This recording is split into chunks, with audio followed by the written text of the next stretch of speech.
मौजूद हैं radiation block में और आपको मिलवाने जा रहे हैं डॉक्टर अलीशा ज़मान से, जो डायरेक्टर मेडिकल रेडिएशन हैं। अस्सलाम वालेकुम मैम। वालेकुम अस्सलाम। कैसी हैं आप? मैं अल्लाह का शुक्र बिल्कुल ठीक हूँ। आप इस वक्त कैंसर के हॉस्पिटल एंड रिसर्च सेंटर के रेडिएशन ब्लॉक में आए हुए हैं और मैं आपको बताऊंगी कि हम रेडिएशन ब्लॉक में पेशेंट्स को कौन कौन सी फैसिलिटीज़ ऑफ़र कर रहे हैं और हम पेशेंट्स का किन किन टेक्निक्स के साथ रेडिएशन से इलाज कर रहे हैं। सबसे पहले मैं आपको बताना चाहूँगी कि हमारे यहाँ फ़्लो चार्ट क्या है। हमारे यहाँ जो पेशेंट आता है वो ओपीडी से रेफ़र होकर आता है और ओपीडी से रेफ़र होने के बाद ये डिसाइड किया जाता है कि वो डोनेशन पे है या वो ज़कात पे है या वो हेल्थ कार्ड पे है। लेकिन इस डिपार्टमेंट में हमारी किसी फ़ाइल के ऊपर कोई चीज़ नहीं लिखी होती, इसलिए हमें बिल्कुल नहीं पता चलता कि पेशेंट पीछे से किस स्टेटस के साथ आया है। Everybody is VIP in this block. अच्छा मैम, ये भी बताइएगा कि जैसा कि आपने कहा कि और सबको पता ही है कि बहुत महंगा इलाज है और पाकिस्तान में तो मुफ्त इलाज मिलना तो बड़ी बात है, तो वैसे ऐसे ही मैं ज़रा रफ सा एक आइडिया लेना चाह रही हूँ, कितना महंगा है, कितने? देखें, ये जो इक्विपमेंट सबसे यह जिस ब्लॉक में आप खड़ी हैं ये 1.5 अरब रुपए का ब्लॉक है। इसके अंदर जितना इक्विपमेंट लगा हुआ है, उस बिल्डिंग के ऊपर जितनी कंस्ट्रक्शन कॉस्ट आई है, इस वक्त अगर हम टोटल कैलकुलेट करें तो 1.5 अरब रुपया इस वक्त इन्वेस्ट हुआ है इसके अंदर। लेकिन ये एक दफ़ा हो गया है, ये एक दफ़ा बंकर बन गए हैं, एक दफ़ा मशीनें लग गई हैं और फंक्शनल हो गई हैं, तो इसके ऊपर जो ट्रीटमेंट कॉस्ट है वो ऑफ कोर्स इस वक्त के स्टेज के हिसाब से भी महंगी है। हमारे पास एक ब्रेस्ट की पेशेंट जब आती है, जब हम उसको ट्रीट करते हैं तो हमारा कॉस्ट टू कॉस्ट खर्चा बिल्कुल सब चीज़ें निकाल के 60,000 है, जबकि मुख्तलिफ प्राइवेट हॉस्पिटल्स, मैं नाम नहीं लेना चाहती, वो लाखों में यही ट्रीटमेंट कर रहे हैं सेम मशीन्स के ऊपर। लेकिन हमारे पास भी खर्चा है, ये हम नहीं कह सकते कि कैंसर केयर के अंदर खर्चा नहीं। हमारे पास बिजली का खर्चा है, हमारे पास मेंटेनेंस कॉस्ट आती है, हमारे पास सब चीज़ों की कॉस्ट इंक्लूड करते हैं हम। लेकिन मुखय्यर हजरात आगे आते हैं और वो आके हमें डोनेशंस देते हैं, जहाँ से हम ये सारे खर्चे पूरे कर रहे हैं। अभी तक तो अल्लाह ताला के हुक्म से आगे चल के देखते हैं, लेकिन ये सब पाकिस्तान के लोगों का पैसा है, ये पाकिस्तान के लोगों की चैरिटी है और ये पाकिस्तान के लोग आगे आए हैं। पहले जब हम उनसे मांगते थे तो उनको शायद हम पे शक था कि हम शायद नहीं डिलीवर कर पाएंगे, लेकिन आज के दिन के ऊपर जब हम फुल डिलीवरी दे रहे हैं और 100% पेशेंट कर रहे हैं, इस वक्त इस ब्लॉक में 150 पेशेंट ट्रीट हो रहे हैं फ्री ऑफ कॉस्ट, तो लोगों को हम पे एतबार है, यकीन हो गया है, तो उसलिए चैरिटी भी आ रही है अल्हम्दुलिल्लाह और हम फंक्शनल हैं, अल्लाह का शुक्र है अल्हम्दुलिल्लाह, और आती रहनी चाहिए। मैम आप हमें ज़रा विज़िट करवाएंगे? जी बिल्कुल। मशीन है जी, इसको हम कहते हैं जी, this is called digital simulator. ये डिजिटल सिमुलेटर है। जब पेशेंट वहाँ से ओपीडी से ऑन्कोलॉजिस्ट डिसाइड करते हैं कि इस पेशेंट को हमने ट्रीट करना है रेडिएशन के साथ, तो सबसे पहला स्टेप क्या है कि उसकी मार्किंग, कि किस एरिया को आप ट्रीट करने लगे हैं, और अगर उस एरिया के विसिनिटी में कोई हेल्दी नॉर्मल टिश्यूज़ आ रहे हैं तो उनको हमने कैसे बचाना है। ठीक है, तो उसके लिए ये प्रोसीजर करते हैं, this is called simulation. Oncologist जो हैं वो सिमुलेट करते हैं और उस एरिया को मार्क करते हैं जिस एरिया को हमने रेडिएशन देनी होती है, और जो हेल्दी नॉर्मल टिश्यू इस एरिया के करीब करीब होंगे उनको वो सेव करेंगे। तो this is called simulation. This is the first step of the radiation block. Patient जब आया तो उसको फर्स्ट सबसे पहले उसकी सिमुलेशन की जाती है और उसको मार्किंग की जाती है कि इस एरिया में उसको रेडिएशन देनी है। मैम कितने मिनट्स का प्रोसीजर? ये ज़्यादा नहीं होता, ज़्यादा से ज़्यादा अगर हमारे ऑन्कोलॉजिस्ट माशाल्लाह फुली ट्रेंड हैं तो 5 to 10 मिनट्स के अंदर वो आराम से सिमुलेशन कर लेते हैं। समटाइम्स पेशेंट की कोऑपरेशन के ऊपर डिपेंड कर रहा होता है, अगर छोटे बच्चे आ गए या बहुत पेन में है पेशेंट, उस पोजीशन में नहीं लेट सकता, तो फिर हमें टाइम लगता है उसको मैनेज, मुश्किल हो जाता है उसको करना। चलिए जी, आगे ब्लॉक को और विजिट करते हैं। ये आप स्क्रीन देख रहे हैं सारी, ये जो कुछ सिमुलेशन वहाँ पे हो रही थी उस सारे डाटा को यहाँ ला के इसके ऊपर कैलकुलेशंस कर रहे हैं हम। और ये कैलकुलेशंस करने का मकसद ये है कि जिस एरिया को हमने रेडिएशन देनी है वही एरिया जो है हमारे फील्ड में आए मशीन के ऊपर, और बाकी एरियाज जो है उनको आप सेव कर लें। और उसके अलावा साथ साथ इसके जितने हेल्दी नॉर्मल टिश्यूज़ हैं जिनको रेडिएशन की ज़रूरत नहीं है उनको हमने कैसे प्रोटेक्ट करना है। ये बहुत इंपॉर्टेंट है। और ये जो काम हमारी पूरी फिज़िक्स टीम बैठी हुई है और जो ये काम करते हैं, और ये बहुत ही टेक्निकल और बहुत ही डेलिकेट काम है। हमारी थोड़ी सी भी नेग्लिजेंस जो है वो पेशेंट को बहुत ज़्यादा नुकसान भी दे सकती है, तो हमें बहुत एक्यूरेटली ये सब चीज़ें प्लान करनी पड़ती हैं, and this whole procedure is called treatment planning. चलो, और ये काम आप लोग मुफ्त में कर रहे हैं, और मैं डॉक्टर साहब को भी ये कह रही थी कि आप लोग तो जन्नत कमा रहे हैं, नेकियां कमा रहे हैं माशाल्लाह। चलिए जी, आगे चलते हैं और देखते हैं। ये जो है ना, जैसे ये हमारी ट्रीटमेंट इक्विपमेंट्स हैं, पेशेंट है अंदर वो खुला है। ये हमारी मशीन्स हैं दो, जिनको कि हम कहते हैं रेडियोथेरेपी इक्विपमेंट्स हैं। ये रेडियोथेरेपी मशीन्स हैं, और इन मशीन, ये जो दो मशीन्स हैं इनको हम कहते हैं कोबाल्ट 60। ये मशीन्स वो हैं जो कि चॉइस ऑफ ट्रीटमेंट है for the advance stage of the disease. I मैं आपको दिखाऊँ अंदर इसका मशीन का। This is called bunker. जिस कमरे में आप एंटर हुए हैं, इसकी जो वॉल थिकनेस है वो 6.5 फुट है। इसकी वॉल थिकनेस 6.5 फुट है। और ये मशीन जो है, this is called cobalt 60 teletherapy machine. ये मशीन जो है ये बहुत सारे डेवलप कंट्री में तो ऑलमोस्ट ऑब्सोलीट हो चुकी है, लेकिन हम कैंसर केयर में और पाकिस्तान में इनको यूज़ इसलिए करते हैं कि हमारे यहाँ बहुत ज़्यादा एडवांस स्टेज के पेशेंट आते हैं। और जब एडवांस स्टेज के पेशेंट्स आते हैं तो हमारे पास चॉइस ऑफ ट्रीटमेंट फिर ये मशीन होती है। अच्छा मैम, बाकी जो कैंसर हॉस्पिटल्स हैं पाकिस्तान में उनमें भी ये मशीन? यस, मेरे ख्याल में इन बहुत कम हॉस्पिटल्स में अब ये मशीन है, क्योंकि ये मशीन अब आहिस्ता आहिस्ता निकल रही है और दूसरी जो टेक्निक से आए वो एंटर हो रही हैं। हमने कैंसर केयर में ये 2 मशीनें इसलिए लगाई हुई हैं कि हमें पता है कि हमारे पास एडवांस स्टेज बहुत आ रही है, तो एडवांस स्टेज को हैंडल करने के लिए फिर हम ये मशीन इस्तेमाल करते हैं। आगे की प्लानिंग आप लोगों ने माशाल्लाह कर रखी है। This machine is called linear accelerator. वो जो पिछली 2 इक्विपमेंट्स थे they are called cobalt 60। This machine is called linear accelerator. अब लीनियर एक्सलेटर के का मकसद ये है कि इसके अंदर हम हाई एनर्जी एक्सरेज जनरेट करते हैं, और जब हम एक्सरेज जनरेट करते हैं तो मशीन ऑन होती है, एक्सरेज निकलती हैं। जब मशीन ऑफ होती है तो एक्सरेज निकलना बंद हो जाती हैं, तो हैज़र्ड्स जो हैं उसमें मिनिमम हो जाते हैं। ये जो इक्विपमेंट है this is called linear accelerator. ठीक है, लीनियर एक्सलेटर है, state of the art equipment है ये हमारे पास। और इसके ऊपर जब हम पेशेंट को ट्रीट करते हैं तो इसको एक्सरेज के साथ ट्रीट करते हैं। इस मशीन के अंदर एक्सरेज प्रोड्यूस हो रही हैं और हमारे पास ऑप्शन है कि हमने कितनी एनर्जी की एक्सरेज प्रोड्यूस करनी है। तो इसके अंदर जो एनर्जी है वो इतनी है कि थ्रू एंड थ्रू पेनिट्रेट कर रही है पेशेंट की बॉडी से हॉस्पिटल में। और इसके अंदर एक और खूबसूरती है जिसको हम कहते हैं MLC मल्टी लीफ कॉलीमीटर। तो इसके अंदर हमारे पास MLCs लगे हुए हैं, तो जिस एरिया को हमने शील्ड करना होता है वहाँ पे वो हम स्ट्रिप्स लगा के शील्ड कर देते हैं, और हम जो भी शेप बनाना चाहते हैं जिस पे रेडिएशन देनी है वो शेप हम बना लेते हैं इन कॉलीमीटर्स के साथ। तो उससे हेल्दी एरिया जो है सारा बच जाता है और टारगेट एरिया जो है उसको रेडिएशन मिलती है। ये हमारे पास बहुत ज़्यादा पेशेंट्स जो हैं इस वक्त आ रहे हैं हेड एंड नेक के, जिनको मुंह का कैंसर है, जिनको दिमाग का कैंसर है। हम उसकी क्या वजह है? वजह तो अभी कुछ खास हमें समझ नहीं आ रही, लेकिन इस वक्त हमारे पास बहुत ज़्यादा इसका पेशेंट का आ गया हेड एंड नेक का, और इसको ट्रीट करना सबसे मुश्किल काम होता है। बहुत एक्यूरेसी चाहिए होती है। तो ये मास्क है जो आपको मैंने पहले डिजिटल सिमुलेटर दिखाया था।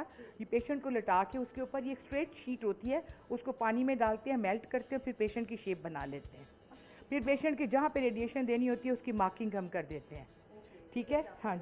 और जब पेशेंट का नाम और उसका MR नंबर लिख दिया, जब पेशेंट आता है वो अपना मास्क पहनता है और अपनी रेडिएशन लगवा लेता है। पेशेंट के मुंह के ऊपर कोई निशान नहीं है, पेशेंट के मुंह के ऊपर कोई स्टिकर नहीं लगा हुआ, और सिर्फ उसने अपना ये मास्क पहनना है और उसके बाद रेडिएशन लगवा लेनी है। तो आप ये देखें कि हमारे पास कितने ज़्यादा बहुत जदीद तरीका भी है आप सब बहुत ज़्यादा। आप देखें कि ये डेली पेशेंट्स के मास्क हैं जी, ये डेली पेशेंट ये डेली ट्रीट हो रहे हैं। इस मशीन के ऊपर 50 पेशेंट्स डेली ट्रीट होते हैं डेली। हम 150 पेशेंट ट्रीट करते हैं रेडिएशन ब्लॉक में पर डे। ज़बरदस्त। और लेकिन मैं इस वजह से थोड़ी सी परेशान भी हो गई हूँ कि ये इतना रेशियो क्यों है? ये इसकी डिफरेंट रीजंस एंड ये इसका कंट्रोल रूम है जी। ये जो मशीन है जिसको अभी हम देख के आए हैं, इसको हम कंट्रोल यहाँ से कर रहे हैं। ठीक है, ये हमारे क्वालिफाइड सारे लोग हैं किंग एडवर्ड मेडिकल यूनिवर्सिटी के, ये यहाँ से इसको कंट्रोल कर रहे हैं। इसके ऊपर सारे जो आपको मैंने ट्रीटमेंट प्लानिंग रूम में दिखाए थे ना, प्लानिंग होती हुई, वो सारी प्लानिंग यहाँ शिफ्ट हो जाती है डायकॉम के ज़रिए। तो इनके पास सारा डाटा वहाँ से आ रहा है। जब पेशेंट लेटता है ये नाम क्लिक करते हैं, इनके पास पता चल जाता है कि पेशेंट को कहाँ पे रेडिएशन कितनी देनी है, किस फील्ड पे देनी है। तो ये सब डाटा पीछे से कैलकुलेट होकर यहाँ पे ट्रांसफ़र हो रहा है। तो आप देखें कि this is all the state of the art techniques हैं, the latest equipment in cancer care hospital and research centre. और यहाँ पे ये जो मशीन है this is called dual energy linear accelerator. इसकी कॉस्ट इस वक्त 55 करोड़ रुपया है। और ये जो मशीन है बिल्कुल लेटेस्ट इक्विपमेंट है, पूरे पाकिस्तान में भी, बाकी जगहों पे भी, हॉस्पिटल में भी ये मशीन लगी हुई है, लेकिन हमारे पास सबसे लेटेस्ट मॉडल है इसका। अभी अपग्रेड हो रही है, ये देख लीजिएगा कि इसको ये चीज़ें दिखाने के लिए ये अपग्रेडेशन हो रही है।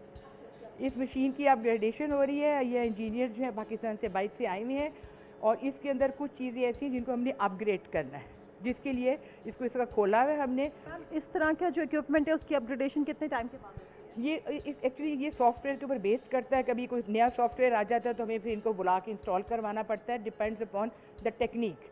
ये जो मशीन है ये बहुत सोफिस्टिकेटेड मशीन है। इसके ऊपर मल्टी मोडालिटी ट्रीटमेंट अवेलेबल है। इसके अंदर डीप सिटी ट्यूमर भी आप ट्रीट कर सकते हैं। इसके अंदर सुपरफिशियल लीजन्स के लिए इलेक्ट्रॉन्स की फैसिलिटी है, उससे आप इसको ट्रीट कर सकते हैं। इसके अंदर हम डिफरेंट टेक्निक्स हैं, 3D, IGRT, IMRT, which are the latest techniques of treatment of cancer in all over the world। ये जो इक्विपमेंट है this is called CT simulator and this is the latest addition in cancer care hospital and research center। ठीक है जी, ये अकेली machine जो है ये 12 करोड़ की है इस वक्त। और अब जब हम इसके ऊपर CT सिमुलेशन करते हैं तो यहाँ से डाटा जो है वो सारा आपने देखा वहाँ पे ट्रीटमेंट प्लानिंग कमरे में गया हुआ था, ये यहाँ से डाटा ट्रांसफ़र हो रहा है। पेशेंट का CT भी हो रहा है और साथ साथ CT स्लाइसिस के अंदर हम देख रहे हैं कि कहाँ पे लीजन पड़ी हुई है, और उस हिसाब से फिर हमारे जो ऑन्कोलॉजिस्ट है वो कंटूरिंग करते हैं उस लीजन की और फिर हमें देते हैं, हम प्लानिंग करते हैं और फिर पेशेंट को रेडिएट हम कर देते हैं। मैम ये जो इस तरह के टेस्ट होते हैं क्या इनके भी कोई साइड इफेक्ट्स होते हैं? CT के अंदर साइड इफ़ेक्ट्स तो नहीं है, CT में एक्सरेज हैं और एक्सरेज जो हैं ज़ाहिर बात है वो उनके हार्मफुल इफ़ेक्ट्स तो हैं, लेकिन यहाँ पे जो एक्सरेज यूज़ हो रही हैं उनकी एनर्जी इतनी कम है कि पेशेंट को उससे कोई खास साइड इफ़ेक्ट नहीं होता। And the second thing is कि patient is already suffering with the cancer and we are going to treat the same patient with the very high doses of radiation. तो ये थोड़ी सी रेडिएशन डोज से उसका अगर हम इमेज ले लेते हैं, अल्टीमेटली उसको तो हमने बहुत हाई रेडिएशन पे एक्सपोज करना होता है फॉर द ट्रीटमेंट पर्पस, तो फिर कॉम्प्रोमाइज़ कर लेते हैं रिस्क और बेनिफिट्स का। ये छठा बंकर जो है इसके अंदर अभी इक्विपमेंट नहीं है एंड वी आर वेटिंग कि कोई मुखैर हजरात में से कोई बंदा आगे आए और आके हमें 65 करोड़ की या 60 करोड़ की मशीन जो है इसमें लगा दे। कोई जो जब देख रहा है, अल्लाह करे कि उसको के दिल में रहे। क्योंकि जब हमने कैंसर के हॉस्पिटल रिसर्च सेंटर का रेडिएशन ब्लॉक प्लान किया था तो हमारे जहन में एक ही चीज़ थी कि हम बंकर्स बना लेते हैं। हमें नहीं पता था कि मशीनें कहाँ से आनी हैं, लेकिन हमने बंकर्स बना लिए और फिर ये सोचा कि अल्लाह ताला खुद ही हमारे साथ चीज़ें डोनेशंस भेजते रहेंगे। तो अल्हम्दुलिल्लाह इस वक्त 6 बंकर ऑक्यूपाइड हैं, ओनली 1 बंकर इज़ एम्प्टी। यहाँ पे मैं समझती हूँ हम इतनी सारी बुरी चीज़ों को ब्रेकिंग में चला रहे होते हैं, तो इस तरह के अच्छे कामों को नहीं, देखिए हमें चाहिए कि हम लोगों को अपनी पॉजिटिव चीज़ें बताएं और हम अपने यूथ को बताएं कि ये पॉजिटिव चीज़ें वो भी कर सकते हैं। आज हम लोग हैं, हमने ये काम कर दिया, आगे उन्होंने संभालना है, तो उनको पता होना चाहिए कि हमारे पास क्या क्या ऑप्शंस हैं और हम किस तरह दुनिया की लोगों की खिदमत कर सकते हैं, स्पेशली अपने मुल्क के लोगों की। तो ये हिस्सा जो हमने डाला है, हमारी टीम ने, डॉक्टर प्रोफेसर शहरयार ने और उनकी जो हम 5-6 लोग जो टीम के हिस्सा है, हम ये समझते हैं कि हमने अपना एक हक अदा किया थोड़ा सा अपने मुल्क के लिए। ये हमारा मुल्क है, ये हमारे लोग हैं, हाँ ये हमारे लोग हैं। अब देखें जब सुबह से लेके यहाँ पेशेंट जब आते हैं तो वो सारे जो है वो मैं समझती हूँ वो सारे मेरे बहन भाई हैं, वो सारे मेरे बच्चे हैं और मैं उनको ट्रीट भी ऐसे कर रही होती हूँ और वो हंस रही होती हैं और मुझे कह रही होती हैं, इसलिए कि हमने तो बनाया इसी मकसद के लिए कि उनकी हेल्प की जाए। तो यहाँ कोई वापस नहीं जाता, किसी के साथ कोई गलत बुरा सलूक नहीं होता, हर पेशेंट यहाँ पे VIP है और वो इतना खुश जाते हैं जब सुबह आते हैं लोग जो है। आप यकीन नहीं कर सकते कि हमें कितनी दुआएं भी मिलती हैं और हम अल्लाह का कितना शुक्रगुजार हैं कि उसने हमसे ये काम करवा लिया माशाल्लाह। और मैम ऐसे ही काम करती रहे, हमारी दुआएं आपके साथ जो अब हमारी मशीन है ये है जी, ये औरतों का जो अंदरूनी कैंसर होते हैं, औरतों के अंदरूनी जो कैंसर होते हैं उसके लिए ये इक्विपमेंट होता है, it is called brachytherapy machine. ये यानी जब औरतों को अंदरूनी कैंसर होते हैं तो उनको 2 तरह की ट्रीटमेंट रिक्वायर्ड होती है, उनको एक्सटर्नल ट्रीटमेंट भी चाहिए होती है और उनको इंटरनल भी चाहिए होती है। जो इंटरनल ट्रीटमेंट के लिए ये जो इक्विपमेंट है this is called brachytherapy machine, ठीक है जी। इसके अंदर पेशेंट के अंदर हम रेडिएटिव सोर्स को अंदर ड्राइव करते हैं, डाल देते हैं कुछ देर के लिए और उसके बाद उसको रिट्रैक्ट कर लेते हैं। Again very tedious job, very technical field, इसके लिए भी वही प्लानिंग चाहिए होती है, सब कुछ करना होता है। लेकिन अब विद दिस मशीन मैं ये बड़ा अल्लाह ताला के साथ सामने आजिज़ी से कह रही हूँ कि with this addition of this equipment and the CT simulator, cancer care hospital and research centre का रेडिएशन ब्लॉक फुली लोडेड है और fully with all the latest equipment जो है इस वक्त काम कर रहा है। अच्छा मैम, ये सारे बंकर्स तो हमने आपके देख लिए, अब मैम क्या कुछ पेशेंट से आप हमें मिलाएंगी? ज़रूर आए, पेशेंट हमारे वेटिंग एरिया में बैठे होते हैं, आप उनसे बात कर सकते हो। ये सामने हमारा सारा एडमिनिस्ट्रेशन ब्लॉक है, ये जो रूम्स हैं हमारे। इस वक्त हम वेटिंग एरिया में मौजूद हैं और कुछ फीमेल पेशेंट्स यहाँ पे मौजूद हैं, तो चलिए उनसे बात करते हैं। अस्सलाम वालेकुम। वालेकुम सलाम। आपका नाम? सलीमा सुगर। अच्छा, आपको कैंसर है? जी। कब से है? 1 साल से 1 साल से। तो आपने पहले कहीं और से इलाज करवाना चाहा या आप इधर इधर ही आए स्टार्टिंग। हाँ जी। अच्छा, तो यहाँ पे किस किस्म का ट्रीटमेंट आपको मिल रहा है? छाती की गिल्टी। Breast cancer. हाँ जी, ऑपरेशन किया उन्होंने, टेस्ट किए, सब कुछ किया। अब आप माशाल्लाह ठीक है? हाँ जी, शुआएं लग रही हैं। अच्छा, अब आपको रेडिएशन मिल रही है। हाँ जी। अच्छा, तो ये सारा का सारा जो इलाज है ये मुफ्त है? हाँ जी। अच्छा जी, और आपके साथ सलूक किस किस्म का किया जाता बहुत है? अच्छा कर दे लोग। वो तो वैसे मैंने डॉक्टर साहबा को देख ही लिया आपके साथ बात करते हुए, कितना फ्रेंडली इन्वायरमेंट है यहाँ का। बहुत अच्छा कर दे। अच्छा जी, एक और पेशेंट यहाँ पे, इनसे भी बात करते हैं। अस्सलाम वालेकुम जी, वालेकुम अस्सलाम। क्या नाम है आपका? मेरा नाम सुमेरा।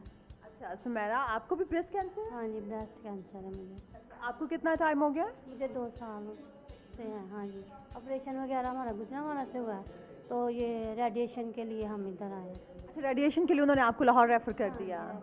तो फिर क्यों आप मतलब अफोर्ड नहीं कर सकती थी इसलिए यहाँ? हाँ जी जी, हम अफोर्ड नहीं कर सकते थे, मेहरबानी है इनकी, तो हमारे रेडिएशन कर रहे हैं। तो अल्लाह ताला इनको तंदुरुस्ती दे और मरीज़ों की देखभाल पे अच्छी तरह कर रहे हैं। ठीक है। अब आपका कितना टाइम रह गया, कितने टाइम की रेडिएशन मिली? आज 13वीं लग गई है, 2 रह गई हैं। जी, हमारी दुआ है अल्लाह ताला आपको जल्द से जल्द मुकम्मल सेहत दे। यहाँ पर आपके लिए दुआ करते हैं कि अल्लाह ताला आपको भी सेहत तंदुरुस्ती दे और मरीजों के लिए भी आप अच्छा ताउन करते हैं। Thank you. अस्सलाम वालेकुम। वालेकुम अस्सलाम। जी, आप भी ब्रेस्ट कैंसर जी, ब्रेस्ट कैंसर है मेरा, कितने टाइम से है? तकरीबन 1 साल से। कब पता चला था आपको और कैसे पता चला? 1 साल पहले ही पता चला। इधर मैं आई हूँ तो इधर टेस्ट हुए हैं, तो मेमोग्राफी वगैरह हुई है, तो फिर मुझे पता चला। उसके कोई खास सिम्टम्स जाहिर हुए थे जिससे आपको पता चला? जी, आपको गिल्टी शक फील हुआ? हुई थी। जी Guilty feel हुई। जी अच्छा, तो आपने अपना इलाज कब शुरुआत ही इस हॉस्पिटल जी, से? इसी हॉस्पिटल से की है जी। अच्छा, तो जी। यहाँ का इलाज कैसा है? बहुत तसल्ली बख्श है, बहुत सेटिस्फाइड हूँ मैं, खुश भी हूँ। अच्छा, और बहुत अच्छा इन लोगों ट्रीटमेंट। का जो सलूक है वो भी बिहेवियर भी बहुत अच्छा है इनका ना। अच्छा। जी। तो आपने यहाँ पे कुछ डोनेट किया, कुछ पे किया इन लोगों को? जी, डोनेट किया था मैंने। डोनेट किया। जी, जब मेरी सर्जरी हुई ना तब मैंने किया था। हाँ, यहाँ पे मैंने डॉक्टर साहब से बात की, उन्होंने कहा कि वो अपनी मर्जी से होती है, जिसकी जितना मर्जी आप अफोर्ड कर सकते हैं, उन्होंने आपकी कुछ इतनी भी, हैसियत हाँ है, जी। उसके मुताबिक आप जी, खुद अपनी मर्जी से किया, उन्होंने कोई नहीं। अब आपकी कितनी रेडिएशन रह गई? रेडिएशन 8 फर्स्ट है मेरी। आज आपकी फर्स्ट है? फर्स्ट है। और कितनी लगेंगी? 15। 3 लगेंगी। चलें जी, हमारी दिल से दुआ है अल्लाह ताला आपको सेहत कामला दे जल्द अज जल्द। यहाँ पे एक और खातून मौजूद हैं। अस्सलाम वालेकुम। वालेकुम सलाम। क्या नाम है आपका? मेरा शकीला करो। आप यहाँ पे कब से आ रही हैं? मेरा ऑपरेट भी इन्होंने किया, अब रेडिएशन लग गया मुझे। तो वो कीमो जो है ना, वो मुझे अनमोल से लगी। अच्छा, मैंने- कीमो आपने अनूर से करवाई? हाँ। तो फिर रेडिएशन के लिए आप यहाँ पे क्यों नहीं आए? नहीं, ऑपरेट भी इन्होंने किया मेरा। अच्छा, ऑपरेट भी इन्होंने हाँ। आपका किया। तो यहाँ पे आपने इन लोगों को चार्जेस दिए ऑपरेशन के या? जो मुझे तफीक थी मैंने वो दिया, उन्होंने मुझे से कुछ नहीं मांगा, लेकिन मैं दे सकती थी। माशाअल्लाह, अल्लाह का ये शुक्र कितनी था। बड़ी बात है, देखेंगे हाँ, वो मान। मैं दे सकती थी, मेरे बेटे देने के काबिल थी, हमने दिए। चले आंटी, अल्लाह ताला आपको जल्द अज आमीन, जल्द शिफायाब आमीन। करे और यहाँ पर जितने भी मरीज हैं उन सबको शिफा दे। अल्लाह ताला सबको शिफा दे। किसी को भी मैं समझती हूँ कि कोई भी तकलीफ ना दे। ये तो खैर बहुत बड़ी बीमारी है, छोटी सी तकलीफ भी बर्दाश्त नहीं होती है। ये आपने व्यूअर्स सारा का सारा रेडिएशन ब्लॉक देखा, यहाँ के सारे बंकर्स देखे, यहाँ की सारी इक्विपमेंट देखी, डॉक्टर अरीशा से आपने मुलाकात की। चलिए आगे चलते हैं और डॉक्टर रियाजुर रहमान साहब से मुलाकात करते हैं।